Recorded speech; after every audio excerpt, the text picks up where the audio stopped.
Imagine for a moment that your environment, the streets you walk, the home you live in, the people you surround yourself with, is a mirror of your innermost thoughts. Now, consider the profound idea that your life is a direct reflection of what you consistently think about. This is the foundation of The Strangest Secret, a groundbreaking message that has inspired millions to reshape their lives by reshaping their minds. In this revisited version of Earl Nightingale's timeless classic, we dive deeper into the essence of this life-changing principle. We become what we think about. Through vivid examples, personal anecdotes, and practical wisdom, this audio brings clarity to how our thoughts shape our reality and how, with intentional thinking, we can redefine our trajectory. This isn't just a lesson in success, it's a blueprint for transformation.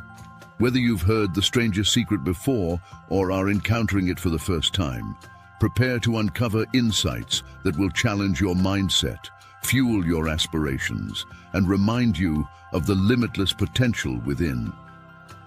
Let's revisit the secret that continues to change lives. Here's Earl Nightingale on his Strangest Secret Revisited. Environment in any locale in any part of the world is a reflection of the people who live there. Change the people through education, for example, and the environment will change to reflect the slightest nuance of difference. Now, for the purpose of this message, I want you to consider your own environment from your earliest memories right up to the present time. By environment, I mean the houses you lived in as a child, the neighborhoods, the family itself. What had been the educational backgrounds of your parents and your neighbors? And how about your environment today? Would you say your environment reflects lower, middle, upper middle, or high-income people? And ask yourself if the environment in which you now live is the environment you will find to be satisfactory for the remainder of your life. You see, environment is a two-edged kind of thing. While environment is a reflection of the people, our attitudes are conditioned and reinforced by the environment. Let's look at a couple of examples. A business executive leaves his home to go to the office. It's early summer and a beautiful morning. He drives his car, which receives regular washing, out of the garage, sweeps down the drive to the street, and turns toward town. On both sides of the street, fine homes can be seen, their lawns and landscaping well cared for, their paint bright, windows sparkling clean in the early morning light. Our business executive drinks in the sight. Beautiful, he says to himself. What a lovely morning.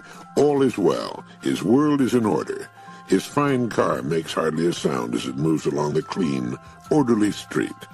The neighborhood reflects this executive, and the people in his same income education group who own the homes up and down the street. It was as natural for our business executive and his wife to choose the home in which they live and pay the price for it as it is for any family anywhere. They think and live in those terms. The neighborhood reflects them, their education and aspirations, their level of accomplishment, and costs them no more from a percentage of income standpoint than do the homes and neighborhoods of anyone else in the country. And this is important. Once acquired, that home and neighborhood and society represent constant reinforcement of themselves, the way they think and behave, and their expectations of continued accomplishment. They may move further upward or sideways, but the chance of their moving backwards, or let's say downwards, are so small as to be negligible. Put as simply as possible, they are where they think they ought to be. His and her work represent the work they think they should be doing, and they do it well. At work, this executive's office is once again a reflection of him and what he does, as is his work, as are the people with whom he communicates during the day and joins for lunch. And when our executive drives home in the early evening, he is bathed once more in the ambiance of his place in the scheme of things. His world is a mirror of his thoughts. He is what he thinks about. In The Strangest Secret, the message I wrote and recorded nearly 30 years ago, I pointed out that as a young boy of 12, I began looking for the so-called secret that successful people had and that unsuccessful people did not have. After asking dozens of grown-ups a few questions, I realized I was working in the wrong neighborhood. I was also living in the wrong neighborhood. If they knew the secret, I realized, they wouldn't be available for my questions. Instead, they'd be busy being successful. They certainly wouldn't be living in my part of town. So, with a newly issued library card in hand, I began haunting the Long Beach Public Library. I remember standing and looking at the woman seated at the desk. She would stamp books out, occasionally smile at someone, and make suggestions as to where the books they were looking for could be found.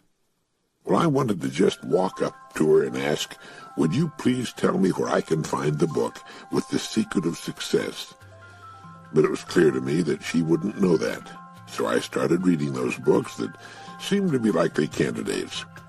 Soon I found myself sidetracked into the world of the most exciting fiction, the Hardy Boys, the great mind-expanding stories of Edgar Rice Burroughs and Zane Grey. I couldn't get enough of them, and took them from the library in armloads and assiduously brought them back, spent on time, so that I could get more.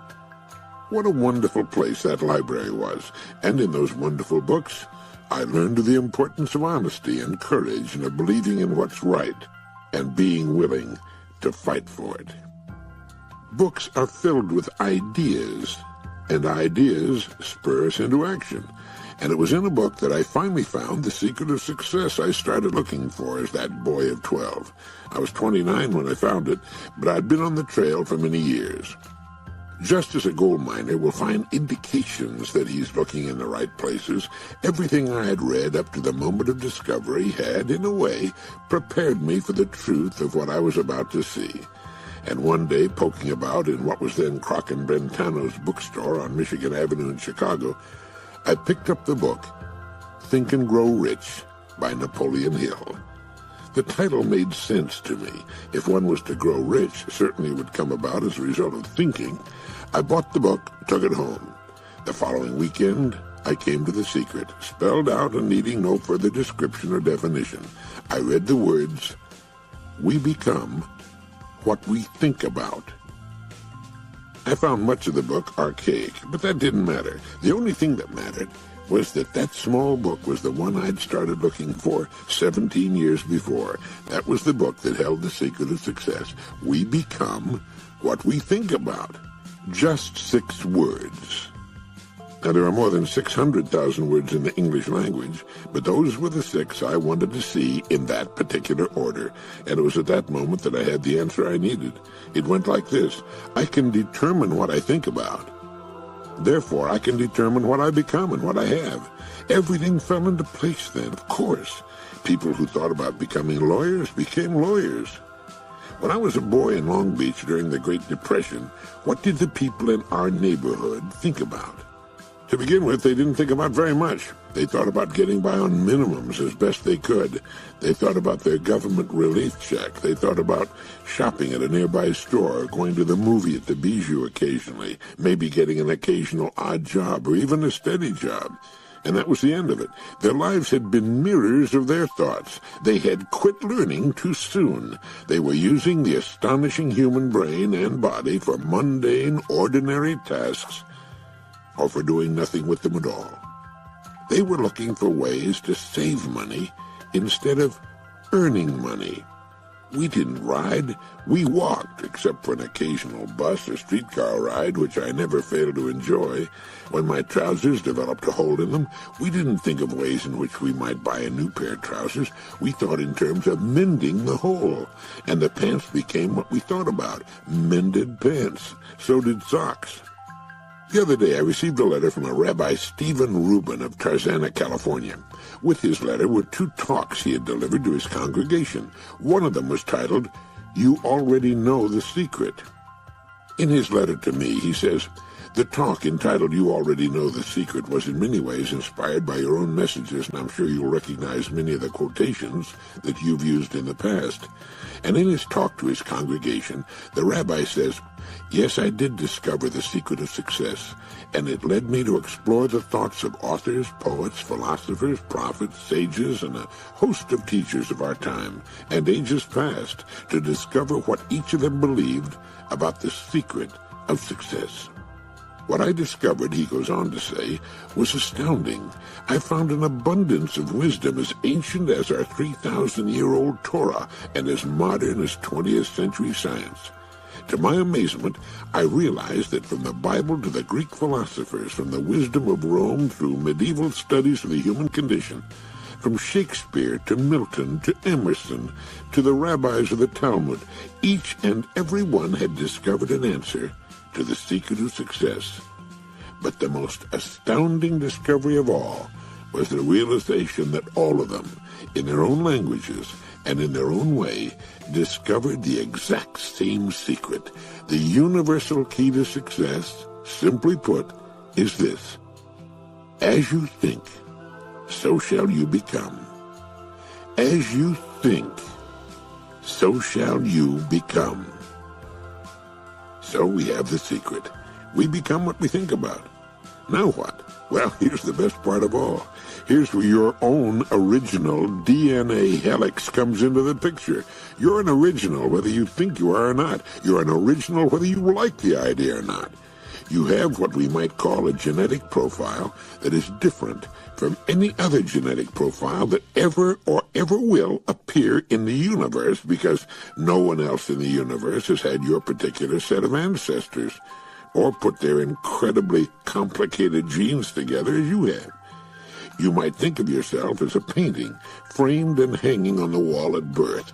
Each of your parents and each of your parents' thousands of ancestors has placed a daub of paint on that painting. At birth, your environment and your family, later your friends and acquaintances, your school, all began adding to your picture as you started adding to it yourself. Now put that accumulated painting into your mind at your present stage, and all of it determines the way you habitually think. Now, what you can do and what you want are different from what I can do and what I want, and different in some ways from what everyone else on the planet can do and wants. That's what keeps everybody from wanting and doing the same thing. Not long ago, my wife Diana and I were in Central Florida and visited SeaWorld. There we took in the wonderful show featuring the killer whales and their trainers. It was terrific. We enjoyed it thoroughly. We watched the young men and women whose work is to work with the killer whales. They ride them and pet and feed them. They hang onto a harness attached to the whales while the whales dive 35 feet to the bottom of their tank and then throw themselves high in the air, tossing their riders even higher as they do so. Now, do you want to spend your days working with killer whales? These people do, and there were others there who specialized in water skiing, some driving the boats, others doing the skiing. We also visited a man who works in the advertising department of a company that makes the speedboats that pull the water skiers. The wonderful thing about all of this is that we all want to do different things, and those of us who are in the same professions want to do our work in those professions differently from the way others do it. Now, what do you want to do? Okay, that's what you'll become. You see, in preparing for what we do and in doing it, we become certain kinds of people who will just naturally live a certain way and have certain things. Each of us is responsible for what he or she becomes by virtue of the choices we make from the great spectrum of options with which we're confronted and for which our education prepares us. Our rich genetic inheritance gives each of us a wide range of options, and our free society gives us free choice from that range of options. The better the environment in which we're raised, or the better our education as young people and the better the education of our parents, the greater the spectrum of options we'll be exposed to during our formative years. Each new idea to which we're exposed raises a curtain on a new window of possible interest and opportunity. A child raised in a small village deep in the hills of an isolated area of the country may seem to be at the minimum range of options exposure, but television and radio bring to him or her the whole world beyond that small valley, and there are few places in that world to which he or she cannot aspire, and in which that youngster will not be welcome if he or she can qualify for them.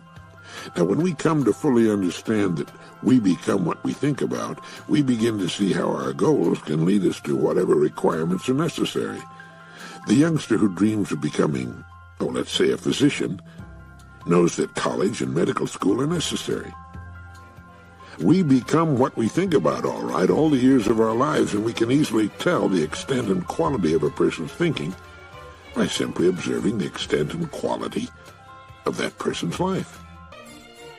As I put this message together, it's been 30 years since I wrote and recorded The Strangest Secret, the recording that started our industry and earned me a gold record for sales of more than 1 million copies, the first record of its kind ever to do so.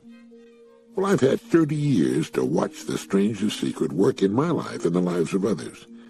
It's fair to ask if anything has happened during those 30 years to alter my thinking on the subject.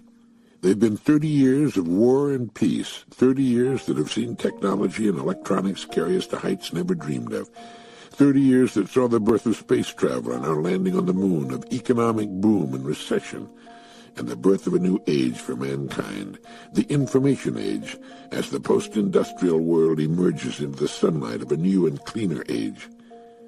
During those 3 decades, we've received thousands of letters from customers and radio listeners telling us how the so-called secret has worked for them.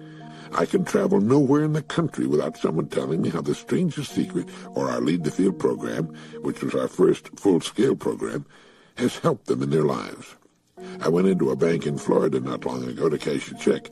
I'd never been in the bank before, and so I was ready to haul out all sorts of identification, when the manager told me that I'd been responsible for his move to Florida from the Northeast, and how much our messages have meant to him over the years. In all that time, I have never heard from anyone saying, "I gave the idea my best shot, and it didn't work." Of course it works. It can't do anything else. Our minds are the gyro compasses of our lives. We can only go where they direct us, and we're in charge of our minds. True, the mind has depths and realms of which we know little or nothing at all. It has a way of contacting sources and racial memory that often surprises and delights us. But we're the masters of our minds, and that such innocence should be in command of so powerful an agency is an interesting subject in itself. Of course, despite its potential, it can only move as we direct it. There's hardware on the moon that we transported there, and we have spaceships traveling millions of miles into interstellar space. It all came from ideas spawned from the minds of men and women, and as researchers have recently told us, the human mind is, for all practical purposes, infinite. As infinite as space itself. And so is there any room left to doubt that we become what we think about, and that we can, if we wish, control our minds, and by so doing, control the direction and the result of our lives? Of course we can, and do, every day of our lives, whether we're conscious of the fact or not, whether we're lifting little lunch buckets or doing bigger jobs. Just as the prisons are filled with people who thought in terms of breaking the law, every human life is the story of what goes on in that person's mind. Do our lives reflect a fair and honest use of the miraculous equipment with which we were born? How much of our latent potential do we customarily use? Are we using enough? It's there for our private use, and it's the same equipment Einstein used to give us the special theory of relativity and the formula E=mc² that put into the hands of human beings the secret of the stars. Now, you may not be a whiz at quantum physics, I'm not either, but you have strengths, then, in areas in which Dr. Einstein was weak. What's your bag, as we used to say? Where's your main interest? And what do you want to accomplish during your stay on this beautiful blue island in space? Perhaps you're one of the people who plan to leave it and work in space stations. One of our problems, especially here in the United States, is that it's so easy to get by. We hear people say, "Why should I knock myself out?" And as they part, they call to each other, "Don't work too hard." Fine. Nothing wrong with that kind of thinking if it's in concert with your goals and your want list. We'll get into these subjects on another side, but remember that it all ties together. Don't work too hard at what? What is meant by the expression, "take it easy"? During the 60s, someone came up with an addition to that well-worn cliche. We heard, "Take it easy, but take it." It was part of the what's in it for me times, and there was all that talk about doing your own thing. But I never found out what such a person's own thing was. What doing your thing usually turned out to be was nothing at all, and plucking ineffectually at a used guitar. During that guitar time, I used to wonder how many people actually learned to play it well. Not very many, I understand, and today the attics and garages of America are full of old guitars that were the symbol of doing one's own thing. Well, I'm all for doing one's own thing. That's what I'm doing at this very moment. But find out what your thing is, and when you do, then do your thing surpassingly well as you can do it. And if you keep at it for a sufficient amount of time, and that's important too and quite necessary, you'll wake up one fine morning, as someone has written, to find yourself one of the competent people of your generation, and what wonderful experiences you'll have when that time comes. One time my wife Diane and I were traveling on the famous Blue Train from Johannesburg to Cape Town, South Africa. We were sitting in our compartment talking and enjoying the passing scenery when my own radio program came on over the train's music system. The train's radio system, it turned out, was tuned to South Africa's Springbok Radio, which has carried my daily programs for about 20 years. To hear it at that time and place was reward indeed. Later in the club car, the bartender asked for my autograph and said that next to Elton John, I was his favorite. High praise indeed. He also had Elton John's autograph. When I discovered the strangest secret for myself, when I learned that I had only to seriously set goals and then begin moving toward them in order to accomplish whatever I wanted to accomplish in life, and that by so doing I was marshaling forces, invisible forces, if you will, that were astonishing in their efficiency, I made the move to the driver's seat in my life. It was an experience I'll never forget, and there were times when it used to puzzle me. I found myself asking how people who were patently unqualified for certain kinds of success might use the formula, and upon investigation found that the system has a built-in self-regulator. People do not seriously make up their minds to achieve those things and levels of accomplishment that are beyond their imaginations or capacities. Our wants, our serious wants, are regulated by our genetic capacity. Once achieved, once we've grown to fit the new plateau of achievement, we can then set higher goals and grow as persons to fit them. When we set such goals and put the formula to work, we immediately begin to become the person to whom such achievement would be a normal result of his or her activities. We'll go into this on the message on goal setting, but for now, remember that everybody seems to want something different. If you'll begin to observe people, you'll quickly see this phenomenon at work. Our goals tend to be in keeping with our true potential as well as our true desires. One man's wealth might be another's poverty, and what most people do for a living would not necessarily work for us, no matter how varied their jobs might be. It's really amazing how people fit into the categories we need for a viable society. From picking up trash and repairing streets and highways, driving airport limousines, working at airport coffee shops, hotel clerks, bellmen, cooks, waiters, police officers, radio announcers, television news people, actors, actresses, writers, producers, camera people, makeup people, grips, scenery designers, stray dog catchers, politicians and businessmen and women, to fit every possible human need and want. There are people quite happy to work at all those callings. They constitute what William James called the great flywheel of society. They're not only apparently quite content in those jobs, but willing to do them in the most out-of-the-way and unlikely places. It's really wonderful. But for each of them, To understand that we become what we think about can make an enormous difference in his or her life. And about that apparently quite content business, surveys indicate that as high as 65% of those who seem perfectly happy where they are would gladly move into more congenial and interesting work if, 1, they knew what it was they really wanted to do, and 2, if they thought they could successfully make the leap to such work. They tend to make do with the work they're in, and they're suspicious of any radical change that might plunge them into the abyss. Eric Hoffer pointed out in his marvelous little book, The True Believer, that there is a conservatism of the poor that's as rigid as the conservatism of the very rich. Meager as their lives are, they've learned to cope and survive on that level, and fear any change that might, they believe, be for the worse. So each of us sits at the controls of this enormous source of potential power, the human mind. On every side of us we can see what the minds of human beings can and have brought about in the world. Do we ask the question, what shall my contribution to all of this be? We need to keep in mind that just as the computer age gave us the word gigo, which translates into garbage in, garbage out, and tells us that the computer can only provide answers based on the kind of information we put into it, the same is true of this mind of ours. The other evening on public television, I saw for the first time the classic motion picture The Corn is Green, starring Katharine Hepburn as an English schoolmistress. The story is about a boy she finds in the Welsh coal mining community who takes the idea of education seriously.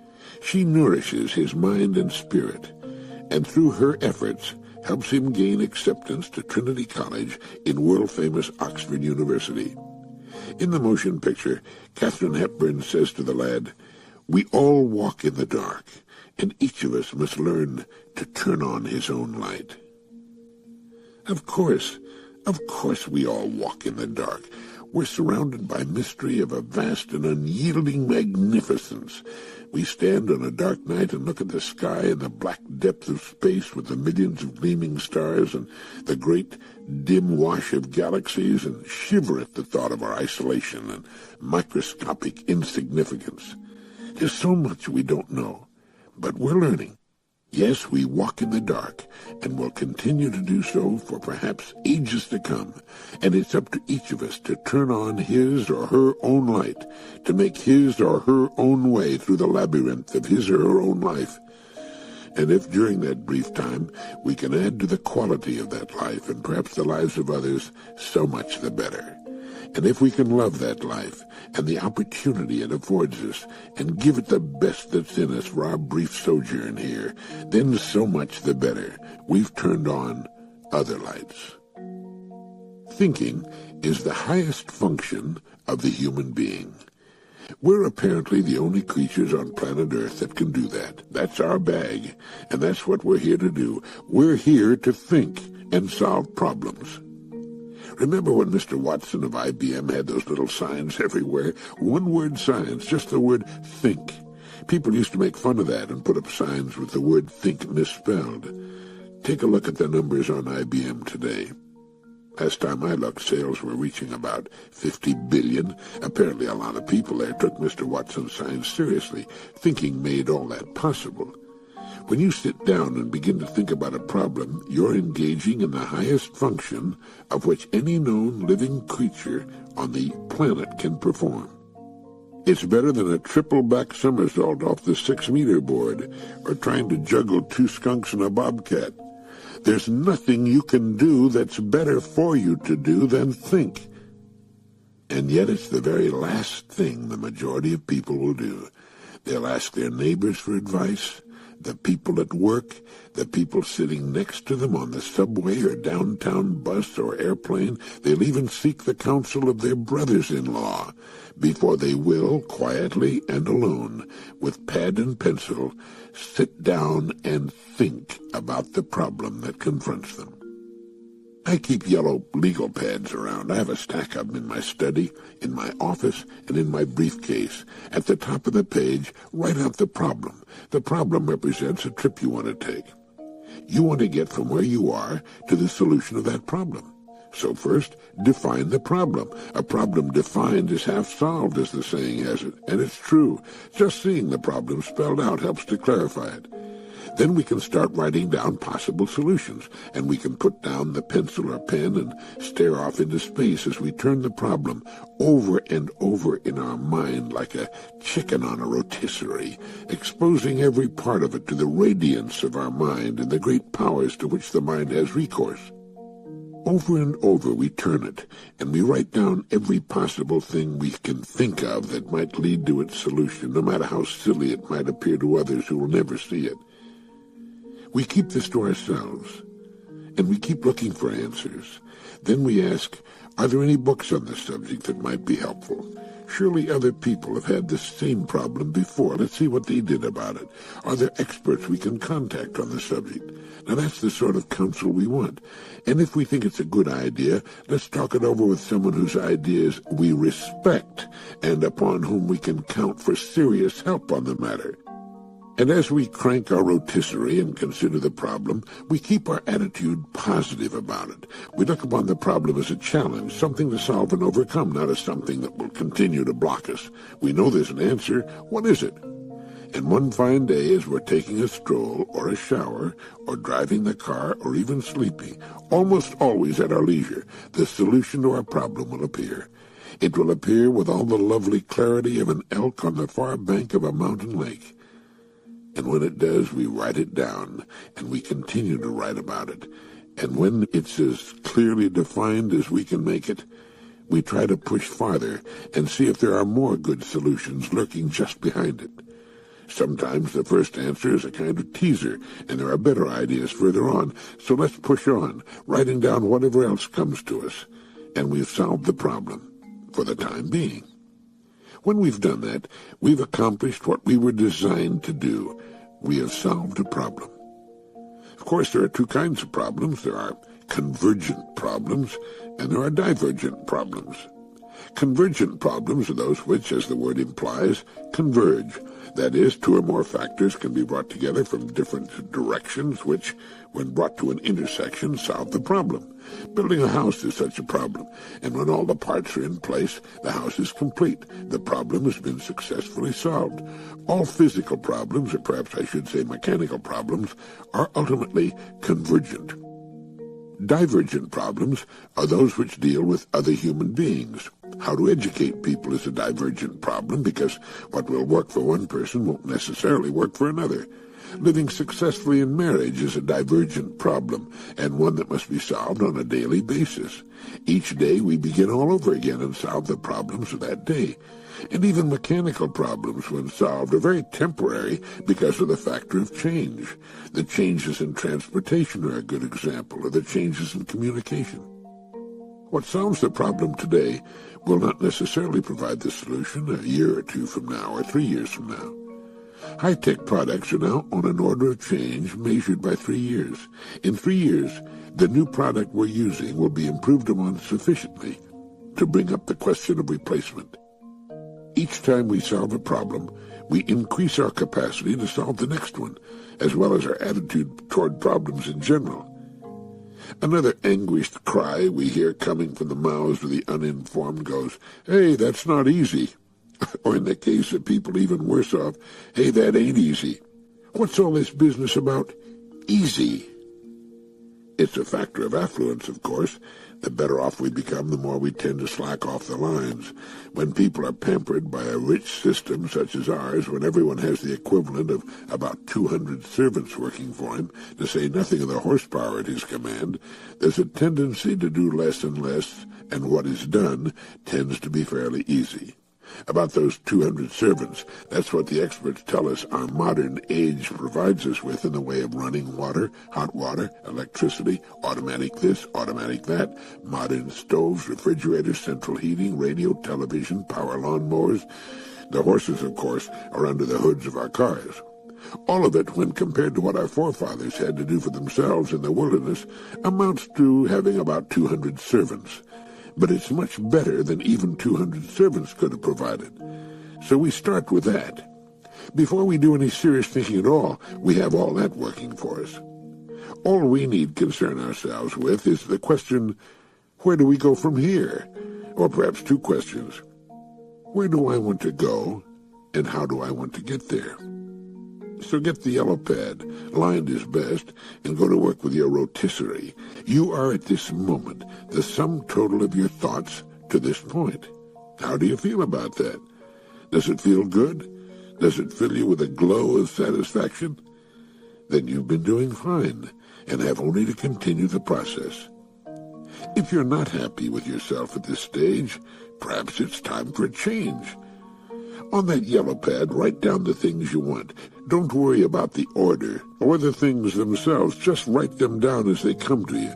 Big things, little things, conditions, things like income or a certain sum you'd like to have working for you. Write down everything you want.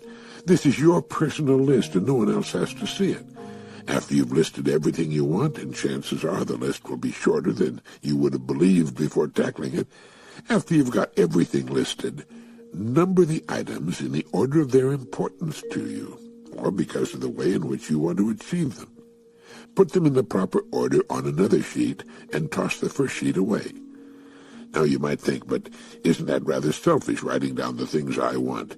What good will that do the rest of the human race? You will do more good for the rest of the human race enthusiastically going full bore after the things you want than in any other way, because the only way you can get the things you want is by providing service to others, and the more intense and enthusiastic you are about it, the better will be your service. It's the way the free market private enterprise American system works. You'll do best that which you most want to do in the pursuit of your personal goals. In so doing, you will provide the maximum service to those you need to help you. That's how it works at IBM, or with the man shining shoes in the basement barber shop at the Cornhusker Hotel in Lincoln, Nebraska. And that's a great hotel, incidentally. That's what's so hard to augur into the heads of the intellectuals who talk about a better distribution of income. There's certainly no secret about it. We do what we need to do to meet our serious needs and wants, and then we usually stop. From the hobo to the mailman to Mr. Lee Iacocca at the Chrysler Corporation, that's the way it works. So go buy the yellow legal pads, a few good pens, and find a quiet spot and go to work, unless you've already got all of this taken care of and you're sailing along on course. If that's the case, you already know about all of this and how wonderfully it works. It's sure a lot of fun when you know how. You see, we become what we think about.